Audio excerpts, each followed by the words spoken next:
तर नमस्कार विद्यार्थ्यांनो, तर आपण आजचा पुढचा व्हिडिओ घेतोय आणि तो म्हणजे आपला मेकॅनिझम ऑफ रेस्पिरेशन झालेला आहे. आपला स्टेट बोर्डाचा 8वा टॉपिक रेस्पिरेशन अँड सर्क्युलेशन. ह्याच्यातलं जो मेकॅनिझम ऑफ रेस्पिरेशन आहे त्याच्यामध्ये breathing, internal respiration, external respiration आणि सेल्युलर रेस्पिरेशन इथपर्यंत आपलं झालेलं आहे. तर आता आपल्याला इन्स्पिरेशन आणि एक्सपिरेशन म्हणजेच आपलं ब्रीथिंग, तर हे ब्रीथिंग कोण कंट्रोल करते? आपल्या शरीरातलं जे इन्स्पिरेशन हवा आतमध्ये घेतो आपण ते म्हणजेच इन्स्पिरेशन, आणि हवा बाहेर सोडतो म्हणजेच एक्सपिरेशन. म्हणजे नाकावाटे आपण जी हवा आत घेतो इन्स्पिरेशन, आणि नाकावाटे जी हवा आपण बाहेर सोडतो त्याला आपण म्हणतो expiration. The air taken into the lungs is inspiration. The air taken out from the lungs to the atmosphere is expiration. ह्या दोघांनाच आपण म्हणतो ब्रीदिंग. आता ब्रीदिंगचा रेट आपल्याला माहित झालेला आहे, मागे सांगितलेला आहे. ब्रीदिंगचा रेट हा जो 12 ते 16, त्यालाच आपण रेस्पिरेटरी सायकल सुद्धा म्हणतो बाळांनो. तर हे रेस्पिरेटरी सायकल किंवा ब्रीदिंग रेट हा 12 ते 16 टाइम्स पर मिनिट, म्हणजे एका मिनिटामध्ये इन्स्पिरेशन आणि एक्सपिरेशन दोन्ही, इन्स्पिरेशन आणि एक्सपिरेशन एक झालं.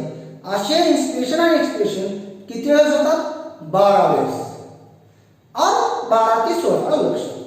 हे जे अडल्ट आहे म्हणजे यांच्यामध्ये 12 ते 16 न्यूबॉर्न जस्ट जन्मलेले जे बाळ असेल, न्यूबॉर्न बेबी जी असेल, जस्ट जन्मलेले बाळ, त्याच्यामध्ये हा रेस्पिरेटरी रेट किती असेल? कमी असेल का जास्त? तर तो जास्त असतो. नवीन जन्मलेले जे बाळ असते त्याचा रेस्पिरेटरी रेट नियर अबाउट +40, म्हणजे ब्रीदिंग रेट जो असतो हा 44 टाइम्स पर मिनिट असतो. बरोबर ना? तर आपल्याला आज बघायचं आहे रेग्युलेशन ऑफ रेस्पिरेशन. म्हणजे रेस्पिरेशन कोण रेग्युलेट करते? नर्वस सिस्टीम आहे, आपल्या शरीरात न्यूरॉन आहे, काही केमिकल रिसेप्टर आहे, तर कोण करते ते पाहायचं आहे. तर आपण पहिला पॉईंट घेऊ, म्हणजेच respiration is under control of nervous as well as chemical. लक्षात, केमिकल कंट्रोल आपण कळलेलं आहे. लक्षात, रिसेप्टर असतात. लक्षात, ते काय करतात? CO2 आणि H+ आयनचं कॉन्सन्ट्रेशन बघतात कॅरोटिड आर्टरीमध्ये रिसेप्टर, आणि तिथून त्यांनी इन्स्पिरेशन रेट वाढवतात. म्हणजे जर कार्बन डायऑक्साईडचं प्रमाण ब्लडमध्ये वाढलं तर जे रिसेप्टर आहे आपल्या ब्लड वेसलमधले, तर ते रिसेप्टर हा केमिकल मेसेज, कशाचा केमिकल मेसेज? ब्लडमध्ये कार्बन डायऑक्साईड किंवा H+ आयनचं कॉन्सन्ट्रेशन वाढले, हा मेसेज इथले म्हणजे ब्लड वेसल रक्तवाहिनीमध्ये जे रिसेप्टर आहेत ते कॅच करतात, आणि त्यांनी ब्रेन मधल्या ऑस्मो रिसेप्टरला जाऊन सांगतात की बाबांनो, थ्रू न्यूरॉनद्वारेच घेऊन जातात, आणि त्यांनी सांगतात की असा असा हा केमिकल चेंज झालाय, आणि अशा प्रकारे केमिकल कंट्रोल सुद्धा होते रेस्पिरेशन. दुसरं आहे नर्वस कंट्रोल. तर ह्या न्यूरॉन सुद्धा होते. लक्षात, न्यूरॉन. तर अडल्ट मध्ये जर आपण भेटला तर ब्रीदिंग रेट म्हणजे इन्स्पिरेशन ॲज वेल ॲज एक्सपिरेशन, हा breathing rate 12 times per minute, जवळजवळ 12 टाइम्स पर मिनिट असतो. 12 ते 16 मिनिट, 16 टाइम्स, 12 ते 16 वेळेस इन्स्पिरेशन एक्सपिरेशन होतं. एक ब्रीदिंग रेट म्हणजे इन्स्पिरेशन आणि एक्सपिरेशन. लक्षात, आणि हे 12 ते 16 वेळेस पर मिनिट होतो. तोच आपण न्यू बॉर्न मध्ये जर भेटला तर तो असतो 44 टाइम्स, म्हणजे जवळजवळ 40 पेक्षा जास्त ब्रीदिंग रेट असतो. लक्षात, ब्रीदिंग इज इनव्हॉलंटरी. नॉर्मली जर विचार केला आपण नॉर्मल, तर ब्रीदिंग ही व्हॉलंटरी नाही, म्हणजे आपल्या मनाप्रमाणे नाही, ऐच्छिक नाही. बरोबर, व्हॉलंटरी किंवा मला असं करू वाटणार, आज नोट्स करू वाटणार गेले, अभ्यास करू वाटणार गेले, हे झाली तुमची व्हॉलंटरी मुवमेंट. इनव्हॉलंटरी म्हणजे काय? तुम्ही सकाळी उठणार, दात घासणार, लक्षात, हे सुद्धा कसं आहे? व्हॉलंटरीज. पण तुम्ही दररोज इन्स्पिरेशन करता, श्वास घेता, बाहेर सोडता, म्हणजे हे तुम्ही तुमच्या कंट्रोलमध्ये नाही, म्हणजे नॉर्मली इट इज इनव्हॉलंटरी. बरोबर. पुन्हा समजा तुमचा हार्ट रेट तुमचा जो काही आहे ते सुद्धा इनव्हॉलंटरी आहे. डायजेशन, एकदा आपण जर पुढे गेलं तर त्याच्या पुढची प्रोसेस इनव्हॉलंटरी आहे. म्हणजे जी आपल्या मनाच्या कंट्रोलमध्ये नाही, अशा गोष्टीला आपण म्हणतो इनव्हॉलंटरी. Normally breathing is इनव्हॉलंटरी. लक्षात. तर आता हे जे रेस्पिरेशन आहे ह्या रेस्पिरेशनचा जो स्टेडी स्टेट आहे तो कंट्रोल केला जातो neurons of pons and medulla. आलं लक्षात? न्यूरॉन्स ऑफ पॉन्स आणि मेडुला हे कोणते असतात ते तुम्हाला सांगतो. तर आता आपण इथे डायग्राम काढू ब्रेनच्या.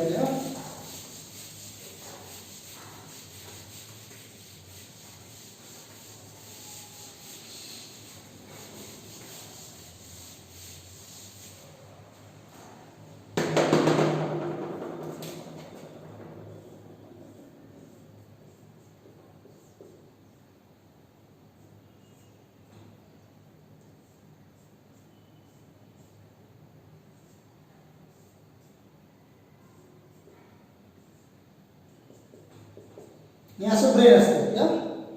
तर ह्या ब्रेन मधला हा जो आहे बघा,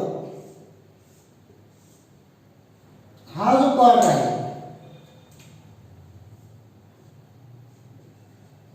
सेरेब्रल कॉर्टेक्स, आणि हा इथं जो पार्ट आहे this is nothing but the pons, आणि हा जो पार्ट आहे त्याला आपण म्हणतो मेडुला, आणि त्याच्या पुढे मेडुलाचं जे एक्सटेन्शन आहे त्याला म्हणतो आपण स्पायनल कॉर्ड. बरोबर? Pons, medulla.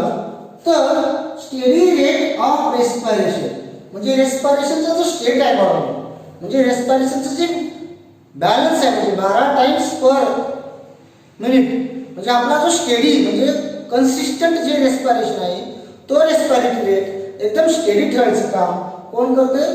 Neurons of pons आणि मेडुला. ह्या पॉन्स आणि मेडुलामध्ये जे न्यूरॉन असणार आहेत, न्यूरॉन म्हणजे नर्व्ह सेल, लक्षात, हे न्यूरॉन जे आहे हे न्यूरॉन पॉन्स आणि मेडुलामध्ये कंट्रोल करणार आहेत काय? The steady state of respiration, लक्षात. आणि इथं असतात आपले वेगवेगळे रेस्पिरेटरी सिस्टम. कुठं? पॉन्स आणि मेडुलामध्ये. ते कोणते कोणते आहेत ते बघूत आता.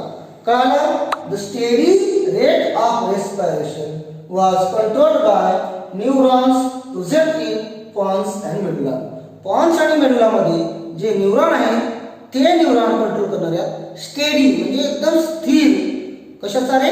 Respiratory rate. लक्षात, इथंच असतात वेगवेगळे रेस्पिरेटरी सेंटर. आता हे वेगवेगळे रेस्पिरेटरी सेंटर आहेत कोणते ते बघू.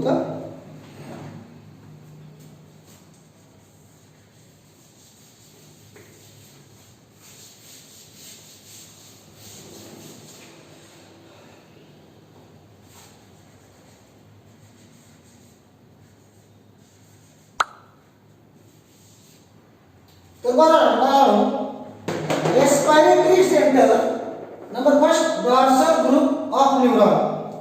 कोणतं? Dorsal group neuron are present in the medulla. त्याच्यानंतर ventro lateral group of neuron present in the medulla and pneumotaxic centre in the pons. तर बघू आता, हा जो वरचा पार्ट आहे that is nothing but pons. तर इथं तुमचं काय असतंय? निमोटॅक्सिक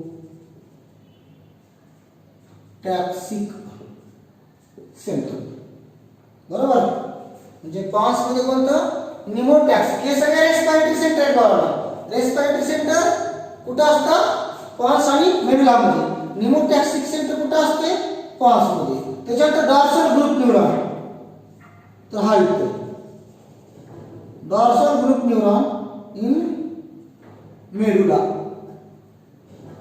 त्याच्यानंतर हा वेंट्रोलॅटरल ग्रुप. तर याची फंक्शन काय होतं लक्षात.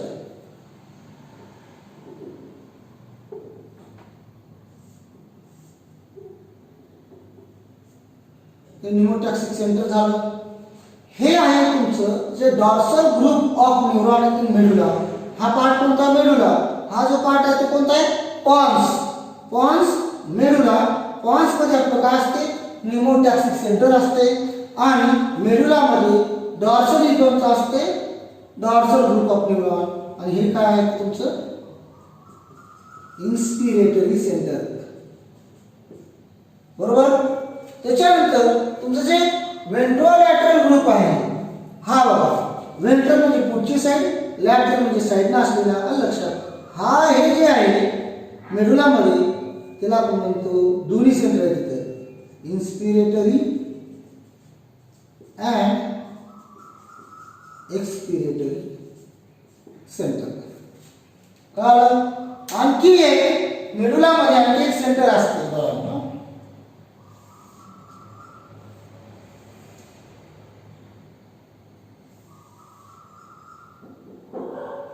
लक्षात हे नॉर्मली डॉर्सल ग्रुप काय करणार, इन्स्पिरेशन म्हणजे आपलं जे काही इन्स्पिरेशन आहे ते स्टिम्युलेट करणार. व्हेंट्रोलॅटरल ग्रुप आहे इन्स्पिरेशन आणि एक्सप्रेशन दोघांना कंट्रोल करणार. आणि तुमचं निमोटॅक्सिक सेंटर जे पॉन्स मध्ये आहे त्याने इन्स्पिरेशनला लिमिट करणार म्हणजे इन्स्पिरेशनला स्लो डाऊन करणार. कोण? निमोटॅक्सिक सेंटर. एवढंच नाही, स्लो वेव्ह ऑफ स्लीप, झोप जी येते आपल्याला, झोप तर एकदम झोप आरामची स्लो वेव्ह म्हणजे थोडंसं आपण असं डुलक्या मारण्याचं म्हणजे त्यावेळेस रेस्पिरेशन रेट काय होतं, मिनिमाइज होतो. प्रायमरीली म्हणजे सुरुवातीला म्हणजे आपलं जे निमोटॅक्सिक सेंटर जे पॉन्स मध्ये, हे जे निमोटॅक्सिक सेंटर आहे हे पॉन्स मध्ये जे असलेलं निमोटॅक्सिक सेंटर आहे त्याने काय कंट्रोल करते, सुरुवातीला आपली स्लो इन्स्पिरेशनला स्लो डाऊन करते. आणि लक्षात त्याच्यानंतर स्लो वेव्ह ऑफ स्लीप जी झोपेची जी काही झोप येणारी आहे, वेव्ह म्हणजे झोप येणे किंवा आळस, लक्षात. तर ही स्लो वेव्ह ऑफ स्लीप सुद्धा ह्याला कंट्रोल करते. कोण? निमोटॅक्सिक सेंटर इन द पॉन्स. आणि रॅपिड आय मुवमेंट, लक्षात जेव्हा तुम्ही झोपता तेव्हा जे आयबॉल आहेत आपले, हे इकडं इकडं वर खाली, हे जे आयबॉल असतात असं जे फिरणार आहे, हे आयबॉलची जी मुवमेंट आहे ती रॅपिड आयबॉल मुवमेंट कधी होते, झोपल्यानंतर. तर रॅपिड आयबॉल मुवमेंट सुद्धा आपण कंट्रोल करते निमोटॅक्सिक सेंटर, जी कुठं असते, पॉन्समध्ये. परत बघा जे तुमचे रेस्पिरेटरी सेंटर आहे त्याच्यामध्ये dorsal group of neuron in the medulla controls inspiratory centre म्हणजे इन्स्पायरेशन, लक्षात म्हणजे हवा आत घ्यायचं हे कंट्रोल आहे. व्हेंट्रोलॅटरल ग्रुप जे आहे न्यूरॉनचे जे मेडुलामध्ये आहे ते काय करतील, इन्स्पिरेशन ॲज वेल ॲज एक्सपिरेशन कंट्रोल करतील. आणि निमोटॅक्सिक सेंटर जे पॉन्समध्ये त्यांनी सुरुवातीला इन्स्पिरेशनला लिमिट करतील, त्याच्यानंतर स्लो स्लीप आणि फायनली रॅपिड आय मुवमेंट. यांच्यासोबत ह्या तिघासोबत आणखी एक सेंटर आहे that is nothing but apneustic centre. काय? APNEUSTIC, apneustic centre. Apneustic centre हे सुद्धा असते मेडुलामध्ये.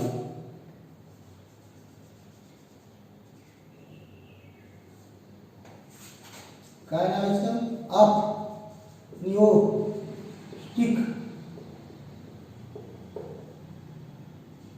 अपनियोस्टिक सेंटर.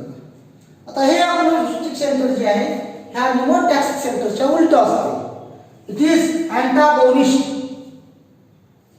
बघा नाव कसं आहे, अगोनिस्ट. अगोनिस्ट म्हणजे एखाद्या प्रोसेसची स्पीड वाढवणारा किंवा एखाद्याला मदत करणारा. आता सोमजी सर बायोलॉजी शिकवायला मदत करतील तर अगोनिस्ट. लक्षात, एखादे सर बायोलॉजी शिकवताना जर तुम्हाला डिस्टर्ब करत असतील तर त्याला काय म्हणायचं, अँटागोनिस्ट.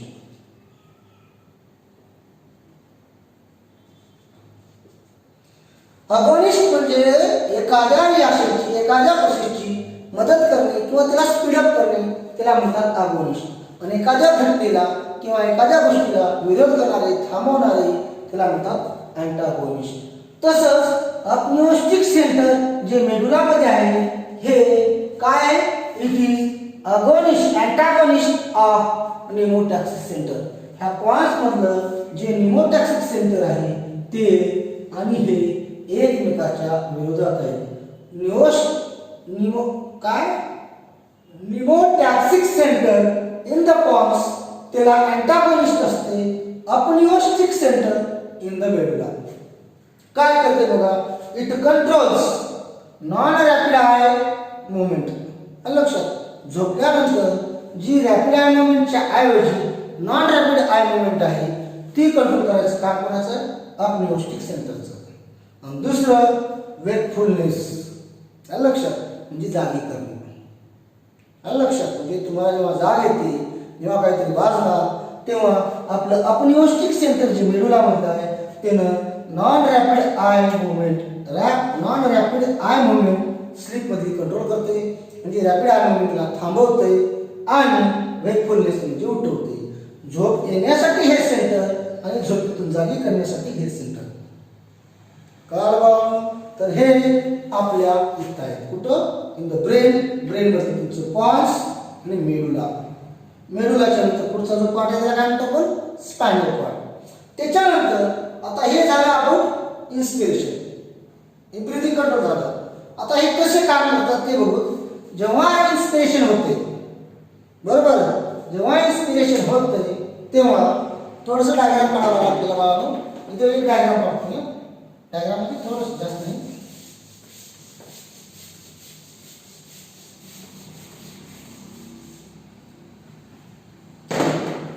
जेव्हा इन्स्पिरेशन होते तेव्हा लंग्स एक्सपांड होतात. लक्षात, क्रिटिकल पॉइंटला लंग्स एक्सपांड होतात. आता इन्स्पिरेशन झाल्यानंतर कोणत्या मसलचं कॉन्ट्रॅक्शन होते बघा. तुमच्या इंटर कोस्टल मसल्स आणि डायफ्रॅगम या दोघांचं काय होते? कॉन्ट्रॅक्शन होते. काय होते? कॉन्ट्रॅक्शन. बरोबर. During inspiration lungs expand to the critical point, म्हणजे खूप एक्सपांड झालं तेव्हा स्ट्रेस रिसेप्टर गेट ऍक्टिव्हेट. म्हणजे ह्या इंटरकोस्टल मसल्स आणि डायफ्रॅगम मध्ये इंटरकोस्टल मसल्स म्हणजे तुमच्या हे जे रिब्स असतात, ह्या रिब्सच्या मधल्या ज्या मसल्स आहेत ह्याच्यामध्ये असतात तुमची कोणती रिसेप्टर? Stress receptor. हे स्ट्रेस रिसेप्टर काय होतात बघा? ऍक्टिव्हेट होतात आणि त्यांनी काय करतात? इम्पल्स पाठवतात. This stress receptor send a impulse. आता हे इम्पल्स म्हणजे काय बघा? इम्पल्स म्हणजे दुसरं त्याचं काय नाही, it is a electrical message carried by neuron. एखादा इलेक्ट्रिकल मेसेज, आता लाईट आली तर काय आलं? इलेक्ट्रिसिटी पास झाली. लक्षात. तसंच न्यूरॉन मध्ये जे काही इलेक्ट्रिकल चेंजेस होतात तो इलेक्ट्रिकल मेसेज लक्षात कॅच मेसेजला आपण म्हणतो इम्पल्स.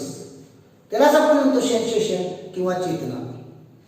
जेव्हा इंटरकोस्टल मसल्स किंवा डायफ्रॅगम कॉन्ट्रॅक्ट होते आणि आपलं लंग्स हे होते एक्सपांड, तेव्हा जे मसल्स मधले स्ट्रेस रिसेप्टर आहे ह्या स्ट्रेस रिसेप्टरला सेन्सेशन भेटते आणि ते सेन्सेशन त्यांनी न्यूरॉनला देतात इम्पल्सच्या रूपात.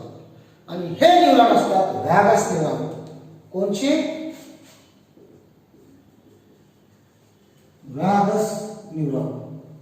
आणि हा व्हॅगस न्यूरॉन हा मेसेज म्हणजे हा इम्पल्स कुठे घेऊन जाईल? To the expiratory centre. म्हणजे तुमच्या कोण्या सेंटरकडे? ह्या सेंटरकडे. वेंट्रोलॅटरल सेंटर जे कुठं आहे? आपल्या मेडुलामध्ये इन्स्पिरेटरी आणि एक्सपिरेटरी ह्या सेंटरकडे कोण घेऊन जाईल? व्हॅगस न्यूरॉन हा इम्पल्स घेऊन जाईल. की काय म्हणून? की तिथं जे काही इंटरकोस्टल मसल्स आहेत, डायफ्रॅगम आहे, ते खूप स्ट्रेच झाले. लक्षात. कोणाकडे गेला? ह्या इन्स्पिरेटरी आणि एक्सपिरेटरी सेंटरकडे गेला. आता ह्यानं काय केलं? त्यानं लगेच ऍक्टिव्हिटी दिली आणि इथल्या ज्या मसल्स आहेत ह्या मसल्सला ह्या व्हॅगस थ्रू सांगेल की आता तुम्ही त्याला काय करा? रिलॅक्स करा. लक्षात. In this way expiratory centre goes to inhibitory centre आणि इनिबिटरी सेंटर थ्रू काय होईल? Inspiratory muscles relax. लक्षात. काय होईल? ह्या ज्या इन्स्पिरेटरी मसल्स आहेत त्या रिलॅक्स होतील. म्हणजे तिथल्या इंटरकोस्टल मसल्स आणि डायफ्रॅगम जे कॉन्ट्रॅक्ट झालं होतं ते परत रिलॅक्स होईल. रिलॅक्स झालं म्हणजेच व्हॉल्यूम कमी झाली म्हणजे थोरॅसिक व्हॉल्यूम, थॉरॅक्स व्हॉल्यूम कमी झाली म्हणजे तिथलं प्रेशर वाढलं. प्रेशर वाढलं म्हणजे काय होणार? It begins expiration. आणि अशा प्रकारे एक्सपिरेशन कंट्रोल केलं जातं. कळतंय? परत एकदा सांगतो. इन्स्पिरेशनच्या वेळेस लंग जेव्हा एक्सपांड झाले तेव्हा काय होते? तुमच्या ज्या इंटरकोस्टल मसल्स आहेत त्या कॉन्ट्रॅक्ट होतात आणि डायफ्रॅगम कॉन्ट्रॅक्ट होते. आणि या मसलच्या कॉन्ट्रॅक्शन होत असताना ह्या मसलमध्ये जे रिसेप्टर असतात ते स्ट्रेस रिसेप्टर असतात. हे स्ट्रेस रिसेप्टर काय करतात? स्टिम्युलेट होतात आणि त्यांनी मेसेज टाकतात कुणाला? व्हॅगस न्यूरॉनला. व्हॅगस न्यूरॉन हा मेसेज इम्पल्स म्हणून घेऊन जातात कोणकडे? एक्सपिरेटरी सेंटर जे कुठं लोकेटेड आहे? आपल्या मेडुलामध्ये. आणि ह्या एक्सपिरेटरी सेंटर मधून परत मेसेज येतो कुणाला? ह्या इनॅबिटरी सेंटरला. आणि ते इनॅबिटरी सेंटर काय करते? तर ह्या इंटरकोस्टल मसल्स आणि डायफ्रॅगमला रिलॅक्स व्हायला सांगते. आणि अशा प्रकारे जेव्हा हे रिलॅक्स झालं तेव्हा आतमधली व्हॉल्यूम कमी झाली, आतमध्ये गॅस जास्त आहे, व्हॉल्यूम कमी झाली म्हणजे प्रेशर वाढलं. प्रेशर वाढलं कुठलं? आतमधलं. बाहेरचं प्रेशर कमी, हवा बाहेर गेली आणि एक्सप्रेशन होईल. म्हणजे इन्स्पिरेशन झाल्यानंतर स्ट्रेच झालं होतं म्हणजे मोठं झालं होतं आणि मग पुन्हा परत एक्सप्रेशन झालं म्हणजे एक ब्रीदिंग कंप्लीट झाली. आता now these muscles are ready to next cycle, that's new respiration. कळलं? म्हणजे एकदम सिंपल भाषेत सांगायचं गेलं तर कसं बघा, हवा मी आतमध्ये घेतलो, मग काय होईल? हवा आतमध्ये घेत असताना माझ्या ज्या रिब्स आहेत, फास्या, ह्या फास्याच्या आतमध्ये ज्या मसल्स आहेत त्या आहेत इंटरकोस्टल मसल्स. ह्या इंटरकोस्टल मसल्स काय होतील? कॉन्टॅक्ट होतील आणि असं माझं मोठं व्हायला सुरू होईल. चेस्ट म्हणजे थोरॅसिक रिजन. डायफ्रॅगम खाली ओढलं गेलं आणि ते सुद्धा काय होईल? कॉन्टॅक्ट होईल. आणि अशा प्रकारे एका क्रिटिकल लेवलला जेव्हा लंग्स येते, ह्या क्रिटिकल लेवलला आल्या ह्या मसलमधल्या म्हणजे तुमच्या इंटरकोस्टल मसल्स आणि तुमच्या कोणत्या डायफ्रॅगम मधल्या मसल्स यांच्यात एक रिसेप्टर असते, त्याचं नाव आहे स्ट्रेस रिसेप्टर. स्ट्रेस झाले की सांगणार आहे म्हणजे खूप कॉन्ट्रॅक्शन झाले, आता बियॉन्ड लिमिट गेले, हे जेव्हा कळते तेव्हा ह्या स्ट्रेस रिसेप्टर ऍक्टिव्हेट होतात आणि त्याने मेसेज देतात कुणाला? व्हॅगस नर्वला. आणि ही व्हॅगस नर्व तो मेसेज घेऊन जाते इम्पल्सच्या रूपात कुणाकडे? आपल्या ह्या सेंटरकडे, एक्सपिरेटरी सेंटरकडे घेऊन गेली. एक्सपिरेटरी सेंटर वाचणार हा मेसेज काय आलाय की इन्स्पिरेशन झाले आणि ह्या इंटरकोस्टल मसल्स आणि डायफ्रॅगम कॉन्ट्रॅक्ट झाल्यात आणि त्याच्या मोबाईल मोठी झाली आणि हवा आतमध्ये गेली. आता काम झालं असेल, हवा बाहेर काढली पाहिजे आणि फॉर दॅट पर्पज मग ह्या स्ट्रेस रिसेप्टर पासून घेतलेला व्हॅगस नर्वने जो मेसेज एक्सपिरेटरी सेंटरला दिलाय तो एक्सपिरेटरी सेंटर जाईल इनहॅबिटरी सेंटरकडे, इनहॅबिट करणार थांबवणार सेंटर. आलं लक्षात? आणि ते सेंटर मग काय करेल? एक्सपिरेशनला ऑर्डर देईल आणि एक्सपिरेटरी सेंटर काय करतील?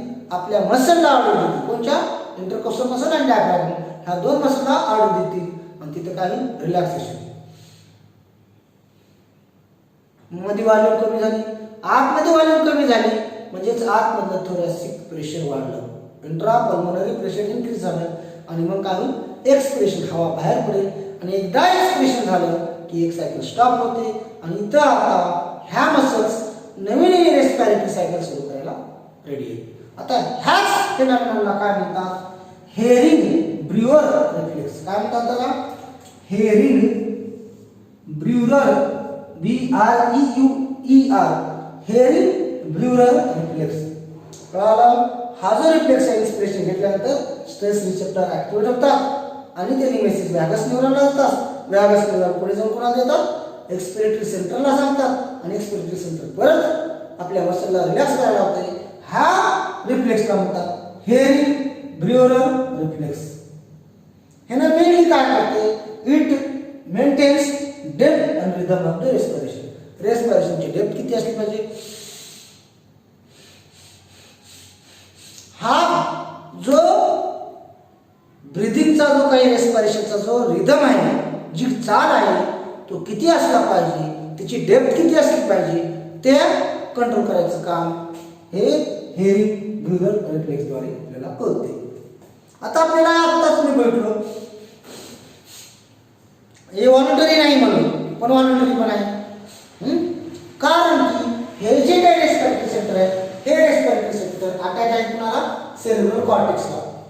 हे कनेक्टेड होते सेरेब्रल कॉर्टेक्स म्हणून स्लाइटली इट इज इन कसे ते व्हॉलंटरी. लक्षात, जेव्हा आपल्याला रेस्पिरेटरी रेट वाढवायचे तेव्हा आपण व्हॉलंटरी प्रकारे वाढवू शकतो. म्हणून काही काळापुरते, लिमिटेड काळापुरते रेस्पिरेटरी सेंटर हे कसे किंवा रेस्पिरेशन हे व्हॉलंटरी आहे. तर बाळो, हे आपलं झालं इन्स्पिरेशन, एक्सपिरेशन आणि एक जगण्याचं रेग्युलेशन कसं होते, कोणते कोणते सेंटर इन्व्हॉल्व आहे. तर याच्या नोट्स काढा. आपण इथं थांबू. धन्यवाद.